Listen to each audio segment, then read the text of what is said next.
You ever work your butt off for years, save every penny, finally buy your dream house, only for your dad to show up and say, "Hey, you should give that to your sister, she deserves it more." No? Well, buckle up, Reddit, because that's exactly what happened to me.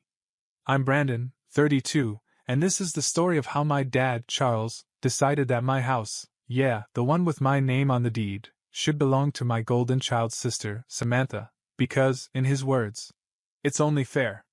Spoiler alert. It didn't end well for him. Let's rewind a bit. I grew up in a family where fairness was whatever Charles decided it was on any given day, and usually, that meant Samantha got everything, and I got life lessons. Samantha was the classic golden child. She could crash a car and somehow get praise for her learning experience. Meanwhile, if I so much as left a dish in the sink, Charles would act like I'd committed a federal crime. But hey, I learned early that if I wanted anything in life, I'd have to earn it, because no handouts were coming my way. So that's exactly what I did. I worked through college, climbed my way up in my career, and after years of grinding, I finally hit that milestone, buying my first house. Not a mansion, but a solid, beautiful place I could actually call mine. The kind of place that makes you feel like all those sleepless nights and skipped vacations were finally worth it. Of course, like any semi-decent son, I invited Charles over to see it. You know, thinking maybe, just maybe, he'd be proud. Big mistake. The moment Charles walked through the door, he didn't say, "Congrats," or, "I'm proud of you, son." Nah, he looked around, nodded, and said, "This would be perfect for Samantha." I laughed, because I thought he was joking. Spoiler, he wasn't. Charles went on about how Samantha was struggling, translation, blew through her savings on nonsense, how she deserved a fresh start, and how I, being the responsible one, should step up and give her my house. Bro, I thought I'd heard it all growing up in that circus, but this was a new level of entitlement. I told him flat out, "That's not happening, Dad. I bought this house for myself." Charles didn't miss a beat. "Brandon, don't be selfish. You'll land on your feet, you always do. Your sister needs this more than you." Oh, so now my hard work was just a safety net for Samantha's bad decisions. I shut the conversation down and showed him the door, literally. I figured that was the end of it. Just another ridiculous Charles moment I could laugh about later.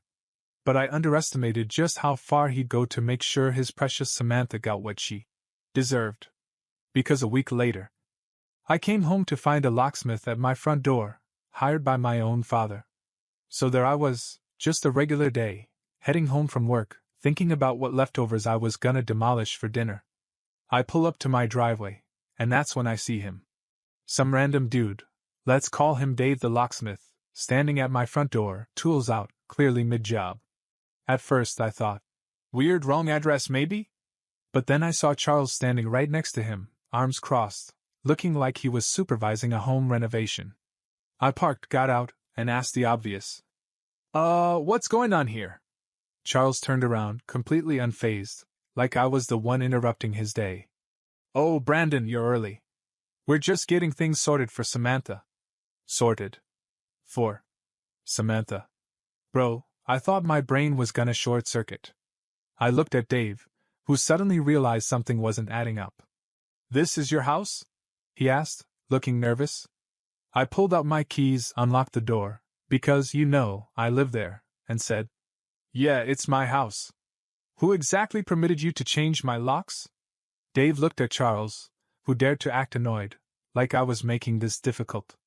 I told him I was the owner's father. "I'm doing what's best for the family." "Best for the family?" "Nah, Charles, you're doing what's best for Samantha, like always." I turned back to Dave, who was now clearly sweating bullets. "Did he show you any proof that he owns this place?" Of course, he hadn't. Because there wasn't any. Dave apologized a dozen times, packed up his gear, and practically ran to his van, probably realizing he was 2 seconds away from being part of a lawsuit. Now it was just me and Charles. I asked him, half out of disbelief, half because I wanted to hear what kind of mental gymnastics he'd come up with. "What the hell were you thinking?" Charles, without missing a beat, hit me with, "I was thinking like a father. Samantha needs stability, and you're being stubborn. I'm just taking initiative since you clearly won't do the right thing. Bro, he said that like he deserved a Father of the Year award. I couldn't believe what I was hearing. This wasn't just favoritism anymore, this was attempted theft. I told him flat out.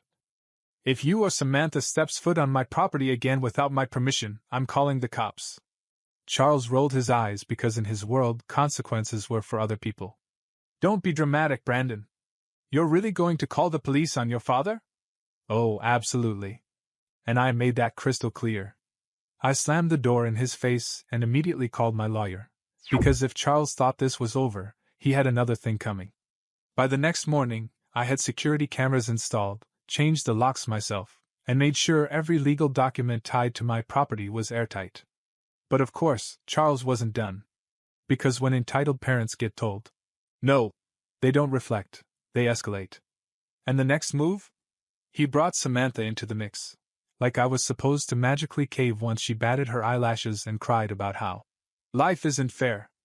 After shutting down Charles's locksmith stunt, I figured he'd at least have the decency to back off for a while. But nah, this is Charles and Samantha we're talking about. The king and queen of entitlement don't know how to take an L quietly. 2 days later, my phone started blowing up with texts from Samantha. Now, for context, Samantha and I were never close. Mostly because she treated me like her personal backup plan whenever Daddy wasn't available to bail her out. So when I saw her name pop up, I already knew this wasn't a "How are you, big bro?" conversation. Her first message? "Brandon, can we please talk? Dad told me you're being difficult." Difficult. Bro, imagine not wanting to hand over your house being labeled as difficult. I ignored it. But Samantha wasn't giving up that easily. She followed up with a full essay. "I don't get why you're being so selfish. You know I'm struggling, and Dad's just trying to help me. You already have a good job, you could get another place easily. This house would mean everything to me. Oh, so now my success is the reason I should just hand over a 6-figure asset like it's a spare hoodie?" I left her on read. That's when the calls started, first Samantha, then Charles jumping back in, leaving voicemails full of fake concern mixed with thinly veiled threats. One gem from Charles. "Brandon, I spoke to a lawyer friend. If you're not willing to cooperate, we'll explore our legal options. This isn't just about you, it's about family obligations." Bro, legal options? Against me? For owning my own house? I couldn't tell if I should laugh or start drafting a thank you card to my actual lawyer for the paycheck he was about to earn, shutting this nonsense down. Sophie, my girlfriend, was watching all this unfold and finally said what I was thinking. "You need to end this. They're not gonna stop until you make it official." She was right. So, I called my lawyer and explained everything, from Charles's attempted break-in to the harassment campaign Samantha was now leading. Within 24 hours, we had a cease drafted and ready to go. I sent it over to Charles and Samantha, along with a very clear message. "If either of you contacts me again about MY property, we'll handle this in court." You'd think that would be enough to scare them off. And for a moment, it was blissfully quiet. But entitled people don't like being told they're not above the law. A week later, I got a letter, yep, an actual letter, from Charles, pulling out the nuclear guilt trip. "If you go through with this, consider yourself out of the family. Don't expect to see a dime when I'm gone." Ah, the classic. "I'll cut you out of the will." Threat. The funniest part? I was already planning to go no contact. Charles acted like he was delivering some devastating blow, when really, all I felt was relief. But I wasn't done yet. If Charles wanted to play hardball, I'd show him how someone who actually understands boundaries handles things. It was time to make this separation official, legally and emotionally. So after Charles pulled the classic, "You're out of the will," guilt move, I didn't flinch. Not because I didn't care, but because at that point, I'd already grieved the relationship I thought I had with my father. The real Charles had shown himself, and honestly, I didn't want a cent tied to his name. But this wasn't just about money or wills anymore, this was about protecting myself. That cease? Yeah, it was just the warm-up. I met with my lawyer again, and we moved forward with a formal trespass notice. If Charles or Samantha set foot on my property again, it wouldn't just be an awkward shouting match on the front lawn, it'd be a call to the cops and a trip to court. The notice was delivered, official, certified, no room for misinterpretation. I even included a little bonus packet, photos from my security cams, showing Charles and the locksmith at my door, and screenshots of Samantha's lovely guilt texts. Just in case they wanted to pretend they were just concerned family. The response? Radio silence. No calls. No messages. No handwritten. How could you? Letters. Which should have felt like peace. But it was just the eye of the storm. A week later, my grandparents called me, people who usually stayed far, far away from family drama. They said Charles had been making the rounds, telling everyone I was trying to destroy the family, that I'd stolen the house out from under Samantha, and that I'd turned my back on family values. Bro, family values? From the man who tried to stage a real estate heist with a random locksmith? My grandparents knew better, thankfully. They told me they were proud of me for standing my ground, and that I wasn't the first person Charles had tried to manipulate with money and guilt. Charles had pulled similar stunts with his own siblings back in the day, always using family loyalty as a tool to control people. Except this time, it didn't work. Because I wasn't playing along. Then came the final move, the one that told me everything I needed to know. I got a voicemail from Samantha. Not apologizing. Not backing down. No, this one was gold. I hope you're happy. You've ruined Dad. He's not sleeping, he's stressed out, and you're making everything harder than it needs to be. I hope your precious house was worth destroying the family over. Yup. There it was. Classic golden child deflection. Not one word about what they did wrong. Just finger-pointing, victim playing, and this idea that I'm somehow evil for not giving in to their fantasy where the world revolves around Samantha. I didn't respond. Didn't even save the voicemail. I just forwarded it to my lawyer, added it to the case file, and went on with my life.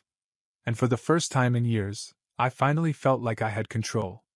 Not just over my property, but over my boundaries, my peace, and my future.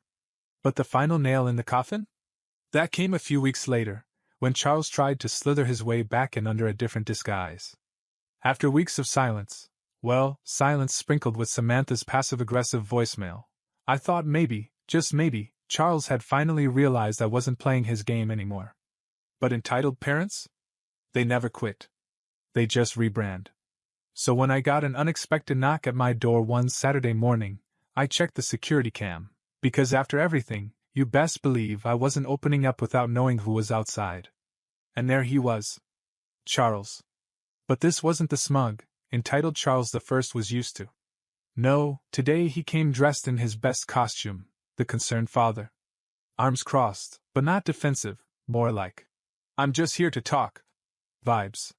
Head slightly bowed, probably practicing his pity face reflection in the car mirror before walking up. I debated ignoring him. But curiosity won. I stepped outside, keeping the door firmly half-closed behind me. Because fool me once, right? Charles started with a heavy sigh.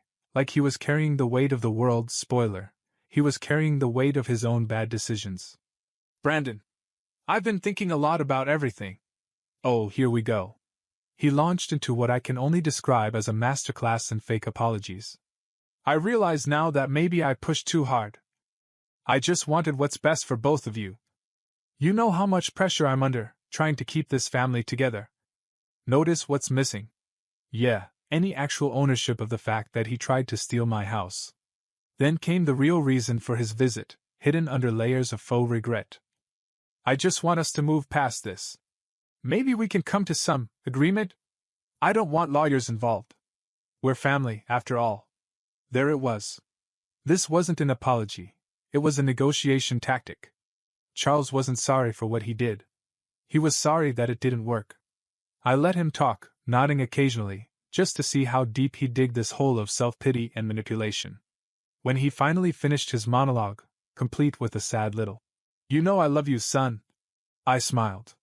Not because I was moved, but because I realized something powerful. When someone like Charles pretends to apologize, they're expecting you to fold. They think throwing a few hollow words your way will erase months of betrayal. So I gave him exactly what he wasn't prepared for, calm indifference. I looked him dead in the eye and said, "I'm glad you've had time to reflect, Charles. But there's nothing to move past. You made your choices. I made mine. We're done here. He blinked, clearly thrown off by how unbothered I was. He tried again. Brandon, don't be like this. Think about Samantha, think about the family. I laughed, couldn't help it. I did think about family. That's why I'm protecting myself from people who only show up when they want something. I stepped back inside and, without another word, closed the door in his face. I watched through the peephole as Charles stood there for a few seconds, probably waiting for me to come running back out with some, "Wait, Dad, let's talk," nonsense. But that moment never came. Eventually, he walked away, shoulders slumped, not because he felt guilty, but because he realized his last card had been played, and it failed. I called my lawyer just to give him the update, because it's always good to keep receipts. Sophie was proud. My grandparents? Even prouder. But Samantha? Oh, she wasn't done sulking yet. A few days later, she decided to send one final message. The kind that proves entitlement isn't something you grow out of when you've been spoon-fed your whole life. A few days after Charles tried, and failed, to win me over with his Oscar-worthy fake apology, I thought the saga was finally dying down. I was wrong. Because when golden children like Samantha don't get their way, they don't self-reflect. They don't think, "Hey, maybe I shouldn't expect my brother to hand over a house because Daddy said so." No, they double down.